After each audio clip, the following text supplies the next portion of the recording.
সুপ্রিয় দর্শক আসসালামু আলাইকুম, কেমন আছেন আপনারা? নিশ্চয়ই ভালো আছেন। আজকের ভিডিওতে আপনাদের সবাইকে স্বাগত জানাচ্ছি। আজকে আমি আপনাদের সাথে লেবারের 5টি ধাপ নিয়ে আলোচনা করব। তাহলে চলুন জেনে নেওয়া যাক সেই ধাপগুলো কি কি। বাই দ্য ওয়ে, মূল ভিডিওতে যাওয়ার আগে একটা কথা বলি, আমি আমার চ্যানেলে pregnancy related, specially normal delivery related অনেক ইম্পর্ট্যান্ট তথ্য ভিডিও আকারে শেয়ার করে থাকি। এই তথ্যগুলো আমার পার্সোনাল এক্সপেরিয়েন্স ও আমার ডক্টর সাজেশন থেকে নেওয়া। তাই আমার চ্যানেলটিকে যদি একবার আপনারা ভিজিট করেন, তাহলে আপনারা আপনাদের প্রশ্নাতীত মনের অনেক প্রশ্নের উত্তর পেয়ে যেতে পারেন। আমন্ত্রণ জানাবো আমার চ্যানেলটিকে একবার ভিজিট করে দেখার। এবারে চলুন মূল আলোচনায় যাওয়া যাক। আমি শুরুতেই বলেছি আজকে আলোচনা করব লেবারের 5টি ধাপ নিয়ে। নর্মাল ডেলিভারি নিয়ে আমাদের সবার ইচ্ছা, কৌতূহল, আগ্রহ সব কিছু অনেক বেশি থাকে। কেননা আমরা সবাই জানি যে নর্মাল ডেলিভারিটা সিজারের তুলনায় ভালো, কারণ সিজার হচ্ছে একটা ছোটোখাটো অপারেশানের আগে পরে বিভিন্ন ধরনের ঝুঁকি থাকে বিভিন্ন ধরনের সাইড ইফেক্টস। এছাড়া সিজারিয়ান পেশেন্টকে সারা জীবনভর কিছু না কিছু নিষেধাজ্ঞা মানতে হয়, বিভিন্ন ধরনের রোগশোক হয়। কিন্তু নর্মাল ডেলিভারি তার সব কিছু থেকে সেফ ও সিকিউর, সেজন্য আমরা সবাই নর্মাল ডেলিভারিকে পছন্দ করি। কিন্তু যারা নতুন মা আছেন তারা আসলে নর্মাল ডেলিভারির ধাপগুলো সম্পর্কে অবগত নন, বা জানলেও অনেকটা জানেন না, অনেকটাই জানেন। তো আজকে প্রপারলি ক্লিয়ার করব নর্মাল ডেলিভারির ধাপগুলো সম্পর্কে।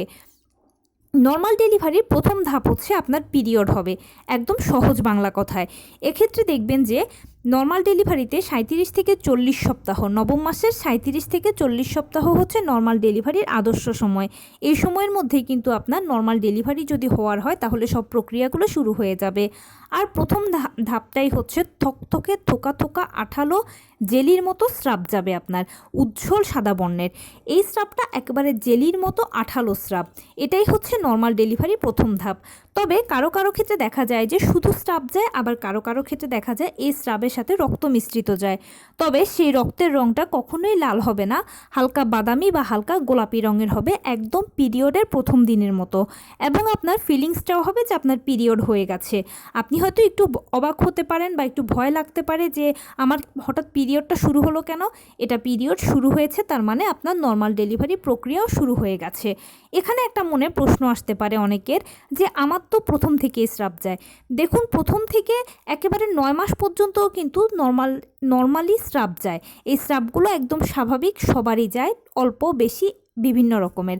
কিন্তু যেটা নর্মাল ডেলিভারি স্রাব সেটা হলো একদম থকথকে আঠালো জেলির মতো থোকা থোকা, আর এটা 37 থেকে 40 সপ্তাহের মধ্যেই যাবে। দ্বিতীয় যে ধাপটা সেটা হচ্ছে এই স্রাবগুলো আস্তে আস্তে যেতে যেতে একটা পর্যায়ে দেখবেন যে আপনার পানি ভাঙতে শুরু করেছে। পানি যখন ভাঙবে তখন কারো কারো ক্ষেত্রে 1 ফোঁটা 2 ফোঁটা করে ভাঙে, কারো কারো ক্ষেত্রে তার থেকে একটু অল্প পরিমাণে বেশি করে ভাঙে। তো যখন পানি ভাঙবে দেখবেন তখন অবশ্যই চেষ্টা করবেন যদি সম্ভব হয় তাহলে হসপিটালে চলে যেতে। আর যদি না হয় বা যদি অপেক্ষা করতে চান তাহলে অবশ্যই শটান বিছানায় শুয়ে পড়বেন। কেননা কখনোই ঝরঝর করে প্রস্রাবের মতো পানি ভাঙতে দেওয়া যাবে না।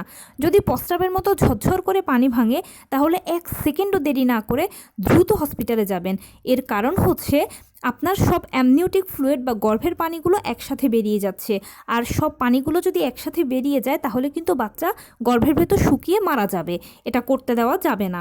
সেই জন্য অবশ্যই খেয়াল রাখবেন, 1-2 ফোঁটা পানি ভাঙলে ঠিক আছে অপেক্ষা করতে পারেন, কিন্তু যদি ঝরঝর করে প্রস্রাবের মতো পানি ভাঙে অতি দ্রুত ডাক্তারের কাছে চলে যাবেন, যত দ্রুত সম্ভব। দ্বিতীয় ধাপটা কমপ্লিট হওয়ার পরে তৃতীয় ধাপ, মানে এবারে আপনার পেইন আসতে শুরু করবে। সাধারণত পানি ভাঙার 24 ঘন্টার মধ্যেই পেইনটা চলে আসে। তো এই পেইনটা যখন আসবে তখন প্রথমে হালকা আসবে, তারপরে মাঝারি হবে, এরপর ধীরে ধীরে ভারী হবে। তবে পেইনটা কখনোই এক নাগাড়ে হবে না। কারো কারো ক্ষেত্রে দেখা যায় যে 10 মিনিট পরপর আসে, কারো কারো ক্ষেত্রে 15 মিনিট পরপর, কারো কারো ক্ষেত্রে আবার আধা ঘন্টা পরপর পেইনটা আসে। যখন আসে তখন কয়েক সেকেন্ড থাকবে, এরপর আবার চলে যাবে, আবার যখন আসবে তখন কয়েক সেকেন্ড থাকবে, আবার 10-15 মিনিট থাকবে না। এভাবে পেইনটা আসবে যাবে, আপনি অনায়াসে বুঝতে পারবেন কোনটা ডেলিভারির পেইন হচ্ছে আপনার। এরপরে যেটা ফোর্থ স্টেপ সেটা হচ্ছে অবশ্যই আপনার ডেলিভারি হবে, বাচ্চা ডেলিভারি হবে। তবে এখানে আরেকটু বলে রাখি প্রসেসটা, সেটা হচ্ছে যে পেইনটা প্রথমে হালকা বলেছি, এরপরে মাঝারি বলেছি, এরপরে ভারী হবে। ভারী পেইনটা যখন আসবে তখন কিন্তু আপনার জরায়ুর কন্ট্রাকশন শুরু হবে, মানে কন্টিনিউয়াসলি জরায়ুর সংকোচন প্রসারণ হবে এবং সেই সাথে সাথে বাচ্চাও দেখবেন যে ভেতর থেকে চাপ দেওয়া শুরু করছে। পাল্লা দিয়ে ডাক্তারও আপনাকে বাইরে থেকে চাপ দিতে বলবে। আপনাদের মা ও বাচ্চা উভয়ের মিলিত চাপে ডেলিভারি কাজটা সম্পন্ন হবে। এরপরে বাচ্চা যখন ডেলিভারি হয়ে যাবে তখন ডাক্তাররা অতি দ্রুত প্লাসেন্টা ডেলিভারি করাবেন। প্লাসেন্টা ডেলিভারির মাধ্যমে আপনি আপনার সাকসেসফুলি নর্মাল ডেলিভারির শেষ করতে পারলেন।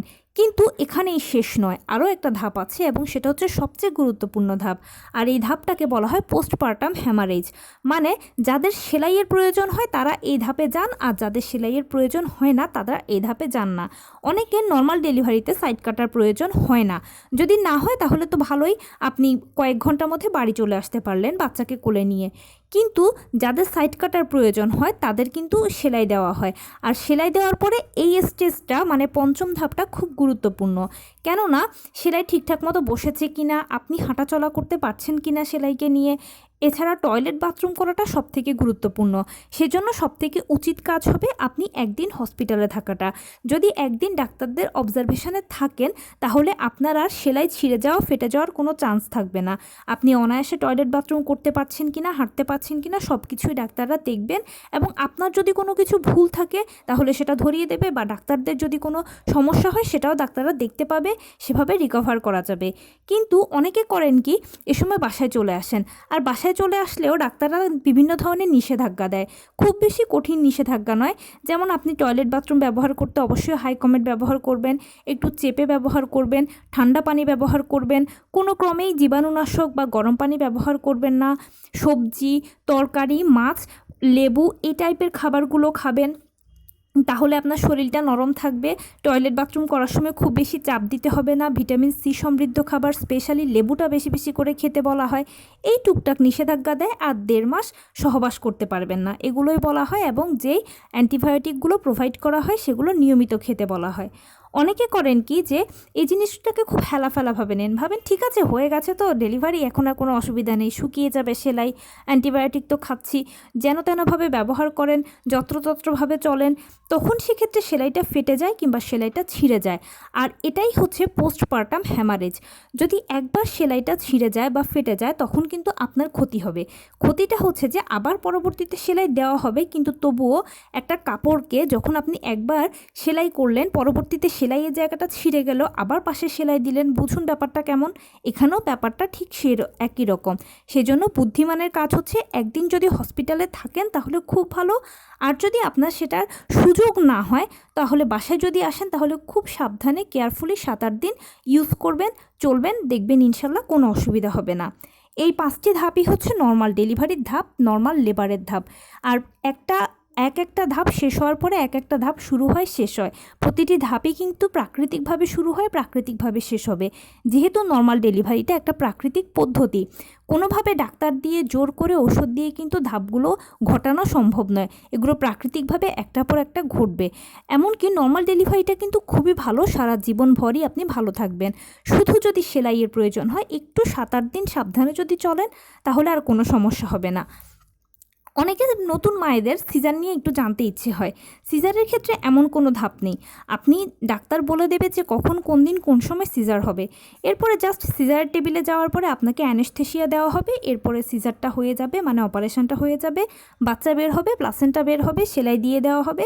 এরপরে 4-5 দিন বা একটা হসপিটালের ক্রাইটেরিয়া অনুযায়ী যতদিন আপনাকে থাকতে হয় সেভাবে থাকবেন, এরপরে বাসায় চলে আসবেন। একটু সেফলি চলাফেরা করবেন, আস্তে আস্তে সেলাই শুকিয়ে যাবে, 7 দিন পরে সেলাই কাটবেন, এরপরেও সাবধানে চলাফেরা করবেন। সেলাইটা যখন একদম শুকিয়ে যাবে, বাস কমপ্লিট হয়ে গেল আপনার সবগুলো ধাপ। তো এই ছিল আজকের ভিডিও। কেমন লাগলো বলুন। যদি ভালো লেগে থাকে ও হেল্পফুল হয়ে থাকে তাহলে প্লিজ লাইক, কমেন্ট, শেয়ার করতে একদম ভুলবেন না। আর সেই সাথে আমার চ্যানেলটিকে সাবস্ক্রাইব করার বিনীত অনুরোধ রইল। পাশে থাকা বেল আইকনটি ক্লিক করে দেবেন যেন আমি ভিডিও আপলোড করার সাথে সাথে আপনারা নোটিফিকেশান পেয়ে যান। যদি কোনো প্রশ্ন থাকে কমেন্টসে জানাবেন, আমি রিপ্লাই দেব। প্লাস যদি কোনো পরামর্শ থাকে যে কোন বিষয়ের উপরে ভিডিও বানালে আপনারা উপকৃত হবেন সেটাও জানাবেন, আমি আপনাদের পছন্দের সর্বোচ্চ প্রায়োরিটি দেব। ভালো থাকবেন, সুস্থ থাকবেন। আসসালামু আলাইকুম।